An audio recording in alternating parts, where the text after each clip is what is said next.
আজকে যে ভিডিওটা আমি নিয়ে এসেছি এটা হলো শঙ্কর মঠ মিশন, এটা বারাসাতে আছে। তো দেখুন এখানে বারাসাত স্টেশন থেকে চাপাডালি মোড় থেকে এসে টাকি রোডের দিকে এই শঙ্কর মঠ মিশন আছে। টোটো বা অটো নিয়ে আপনারা আসতে পারেন। এখানে বাইরেই এই একটা তোরণের মতো আছে, ওটা দিয়ে 2-4 মিনিট হাঁটলেই এই শঙ্কর মঠ মিশন। এখানে জ্যোতিশ্বরানন্দ উনি স্থাপন করেছিলেন এটা 2008 সালে। এখানে আই ফাউন্ডেশন আছে, এখানে ফ্রিতে আই চেক আপ হয়, ইভেন ছানি অপারেশন হয়, তাছাড়া স্কুলও আছে যেটা এরাই চালায়। আর এটা দেখুন মন্দির, এটা শিব মন্দির একটা।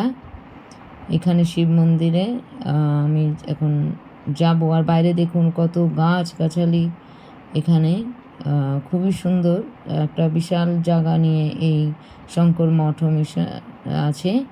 এটা দেখুন মন্দিরটা, এটা হলো শিব মন্দির। এই দেখুন পুরোটা দেখাচ্ছি। ওইদিকে হলো খাবার জায়গা, এদিকে এই সাইডে দেখুন থাকে। ওইখান থেকে বাংলাদেশ থেকে এসে, আমি একজনকে জিজ্ঞেস করলাম, বললো বাংলাদেশ থেকে এসে অনেকে থাকে এখানে। তো এখানে দেখুন ভেতরের কারুকার্য কত সুন্দর। এখানে 3টে দরজা আছে এই নাট মন্দিরে। আর সামনেই দেখুন শিবলিঙ্গ আছে, ওখানে যাব, দেখাবো। এখানে পুরো দেখুন কার্পেটটা পাতা আছে কত সুন্দর। আর এখানে 3টে দরজা আছে এখানে। আর ওইদিকে দেখুন ছবিটা রাখা আছে জ্যোতিষানন্দের, এই উনারই ছবি এটা। তো এখানে দেখুন, আর সামনে আছে শিব মন্দির আছে, শিব ঠাকুরের বসানো আছে। আর ওই দিক এই দেখুন শিব ঠাকুর, ভেতরে এলাম। আর এদিকে দেখুন ওম এর একটা ধাতব একটা ইয়ে আছে। আর দেখুন সামনে কত সুন্দর এই জায়গাটা। তো এখানে আপনার এখানে আবার যারাই আসে এখানে মন্দির চত্বরটাকে একটু পরিক্রমা করতে হয়। তো আমি এবার পরিক্রমা করছিলাম। আবার এটা ভেতরটা দেখাচ্ছি, দেখুন লাল কার্পেট, ভেতরের কারুকার্য, এই দরজা দিয়ে দেখাচ্ছি আমি। তো এখানে আমি চাপাডালি থেকে আমি একটা ভ্যান নিয়ে নিয়েছিলাম, ভ্যান রিক্সা পুরো রিজার্ভ করে এসেছিলাম আমি। তো আর একাই এসেছিলাম বলে রিজার্ভ করে এসেছিলাম। আর আপনারা চাইলে এমনি রানিং অটো বা টোটো চাপাডালি মোড়ে এসে টাকি রোডের যেটা নামিয়ে দেবে আপনাকে, আপনি গেট দিয়ে ভেতরে একটু হাঁটলেই পৌঁছে যাবেন, বা রিজার্ভে আসতে পারেন। রিজার্ভে আসলে একটা মুশকিল যে এখানে, বা এমনি এসে আপনি ছেড়ে দিতে পারেন বা কিছুক্ষণ দাঁড়িয়ে থাকলেও। আর এখানে আমি পরিক্রমা করছিলাম। এখানে দেখুন গোশালা আছে, যেমন ইস্কনে থাকে। এখানে দেখুন কয়টা গরু রাখা আছে। আর এখানে পুরো গাছগাছালি, তারপর এখানে অনেকে এসে থাকে। আর আই ফাউন্ডেশন আছে। তারপর ভোগ ভোগ এখানে আছে, ভোগ বিতরণ হয়। তো ভোগ বিতরণ হয়, তো ভোগের প্রসাদ এখানে 1টা-1:30টার সময় দেয়। ভোগ আরতি হয় 12টার সময়, তারপরেই একটা এরকম খাবার দেয়। তো আপনি যদি খেতে চান তাহলে ভোগ 11টা থেকে 12টার মধ্যে আসলে আপনি পেয়ে যাবেন এখানে কুপন। আর আপনাকে এখানে খাবার হবে, যেরকম ডাল তরকারি ভাত থাকে। আর নাহলে যদি বেশি আসে লোক আসেন, তবে হয়তো একসাথে গ্রুপ যদি আসেন তাহলে হয়তো আগের থেকে বলতে হবে। তাই ফোন নাম্বারটা দিয়ে দেবো আপনাদের। এবার দেখুন একটা কেউ এখানে এসে বসে আমাকে জিজ্ঞেস করছে, আপনি কি গান জানেন? হারমোনিয়াম রাখা আছে, একটু পরেই ভোগ আরতি হবে। কিন্তু আমি একটু আগে এসেছিলাম বলে আমি আর দেখতে পারিনি আরতিটা। তো এখানে দেখুন উপরের কারুকার্য পুরো, এটা 2008 সালে এটা জ্যোতিষানন্দজি উনি করেছিলেন। আর 2 দিন পরে তিরোধান দিবস ছিল, তো আমাকে বলছিল আপনি আসবেন আর বাবার তিরোধান দিবসে। আর এখানে এসে আপনি যদি গান জানেন তো গান। আমি বললাম না, আমি তো গান জানি না। তো ওরা আরতি হবে, পুজো হবে এখন। তখন 11টা 11:30 বাজে আমি যখন গেছিলাম। তো তাই জন্য ওরা সব তৈরি করছিল, মানে সব ব্যবস্থা করছিল যে ওদের হবে। তো আমার ইচ্ছে ছিল আরতিটা দেখার।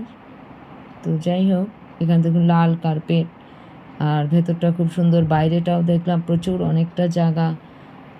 এদের স্কুলও আছে, প্লাস আই ফাউন্ডেশন আছে এখানে।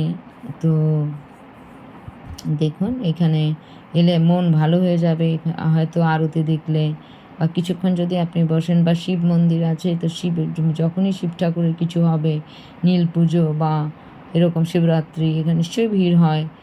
তো আমি এসেছিলাম, জাস্ট শুনেছিলাম। ওনাদের কলকাতায় আরও 4টে মঠ আছে এরকম। তো এখানে ভোগের ব্যবস্থাও থাকে। বাইরে গাছগাছালি, পরিবেশটার খুব সুন্দর, neat and clean and calm place, খুব বিউটিফুল। এটা আপনারা আসতেই পারেন এখানে অনায়াসে। বেশি তো আপনারা তো বারাসাত স্টেশন থেকে যদি আসেন তাহলে চাঁপাডালি মোড় আসবেন, আর এসে রানিং অটো বা রিজার্ভ করে আসতে পারেন। এখানে শঙ্কর মঠ বললেই পৌঁছে দেবে। আর আপনারা যদি বাসে আসেন তাও চাঁপাডালি মোড়ে আসতে হবে। এটা টাকি রোডের দিকে, চাঁপাডালি মোড় থেকে দুটো যায়, একটা বনগা রোড, একটা টাকি রোডের দিকে এটা আছে। তো যারা শিবরাত্রি করবেন বা নীলের উপোস করেন, বা ওরা এখানে ওই দিন আসতে পারেন। বা প্রতি সোমবার যদি আসেন, শিবের মাথায় জল ঢালেন, তো আসতে পারেন এখানে। ওই দেখুন পাশে জ্যোতিষানন্দের ছবি রাখা আছে ওই সাইডে। তো এখানে এসে বেশ পরিবেশটা বেশ ভালো, শান্ত একদম। আমি এসেছিলাম এখানে, এই দেখুন কত সুন্দর। এই বাইরের মন্দিরটাও খুব সুন্দর। আর গর্ভগৃহ আছে, পাশের দরজা দিয়ে যাওয়া যায়, যেটা নিচে। ওখানে নাকি সমাধি আছে জ্যোতিষানন্দজির, কিন্তু আমি ওখানে যাইনি, কেন কি আমি জানতাম না ওটা। আর এখানে দেখুন সোজা যে রুমটা দেখা যাচ্ছে হলুদ, ওখানে খাবার ব্যবস্থা হয়।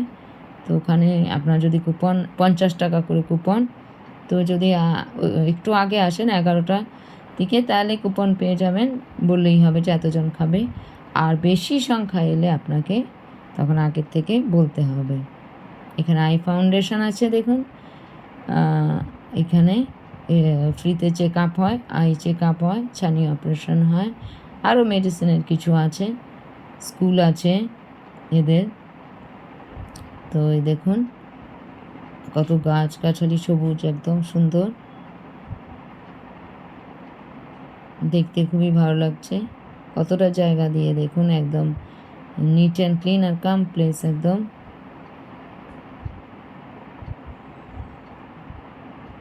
এই যে দেখুন এইখানে আই ফাউন্ডেশন।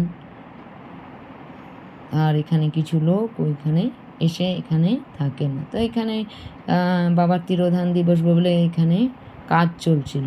তা আমি ওদের জিজ্ঞেস করলাম এখানে কি থাকা যায়, বললো হ্যাঁ, বাংলাদেশ থেকে আসে অনেকেই থাকেন এখানে। তো আপনি আসবেন, তিরোধান দিবস আছে, তো এখানে এসে আপনি দেখবেন অনেক অনুষ্ঠান হবে, এই হবে। আমি এবার ফিরে যাচ্ছি। এই দেখুন যে রিজার্ভ করে আসছিলাম, এই তোরণটা দেখুন, এখান দিয়েই, এটার মেইন রোডে তোরণটা আছে, এটার এই ভেতর দিয়ে গেলেই মঠটা। তো আজকে এই পর্যন্তই। আপনাদের নিশ্চয়ই ভালো লাগবে, আবার আসবো, বাই।